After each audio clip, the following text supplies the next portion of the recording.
হাতে তাদের সময় নেই, যাদের জন্য এত কিছু করতে করতে নিজের জীবনটাই শেষ করে দিয়েছিলাম। আচ্ছা,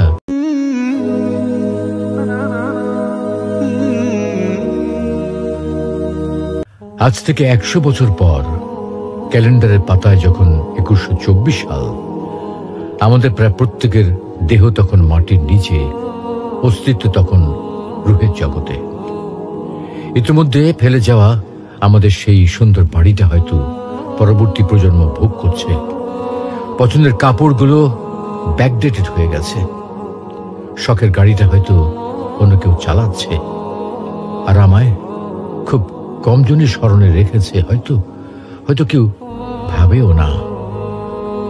হাতে তাদের সময় নেই, যাদের জন্য এত কিছু করতে করতে নিজের জীবনটাই শেষ করে দিয়েছিলাম। আচ্ছা আচ্ছা, বাস্তবতার এই জীবনে আপনি আপনার দাদার দাদাকে কতবার স্মরণ করেন?